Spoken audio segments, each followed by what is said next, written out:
It happened. The most embarrassing thing of my life. It just happened. Okay, so I'm shaking because I'm embarrassed. I had an interview over Zoom, and a little backstory. A year ago, my friends and I all had COVID, so we would all hang out on Zoom together, and we would all give each other funny nicknames. Like fucking Poop Sock, like Grandpappy, Meemaw, like just random, nicknames. And so, fast forward, I'm in this interview right now, and I move my mouse a little bit, and I see my interviewer's name, and then I see my name. Well, no, not my name, because it doesn't say Julieta. It says Gorilla. It says Gorilla Grip Coochie Mommy.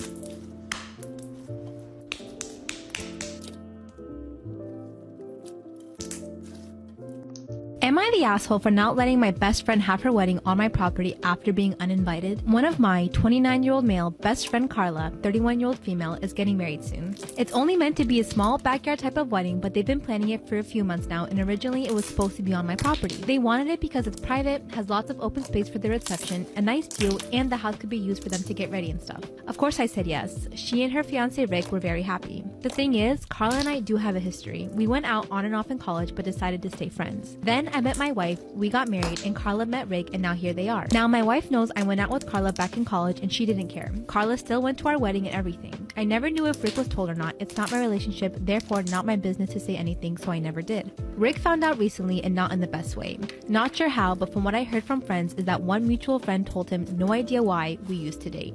Not only that, but apparently Carla said a couple of years ago she was still in love with me when she was already dating Rick. I don't have actual confirmation if that's exactly what he was told. All Carla's— Am I the asshole for lying to my mother about quitting birth control?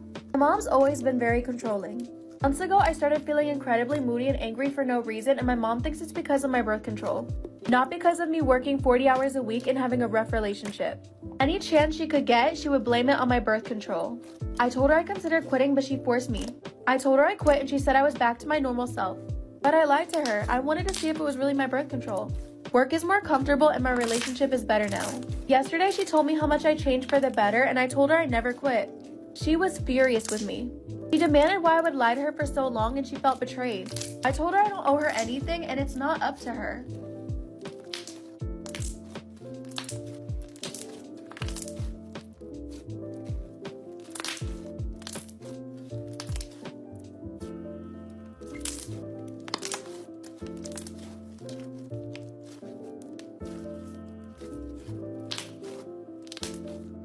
This is why you should never ignore the red flags. Once there was a boy named Xavier who lived in a small town. He always had a crush on this girl but never said anything until one day he decided to sit next to her in class. But he'd never expect the terrifying things this would lead to. To his surprise, Xavier and this girl began hanging out more and more. Eventually, they began dating. But she had a secret, something no one would expect. Soon, Xavier found a new job and needed to move. He wanted her to move with him, but she said she couldn't because of her sick grandfather who couldn't take care of himself anymore. So on the day Xavier was supposed to move, he came to her house to say goodbye. And that's when things started going wrong. She said, "Let's just go. My grandpa doesn't need me anymore." But Xavier could see from the open door the body of an old man on the floor. Terrified, Xavier drove off and never looked back. Until years later, he finally found out the truth. A few years later, Xavier came back to his hometown. But when he asked about the girl, no one seemed to remember her. That's when one of his friends mentioned, 60 years ago, a young girl from this town killed her grandfather. As Xavier left, he drove past where the girl's house used to be and saw no evidence that a house was ever there at all.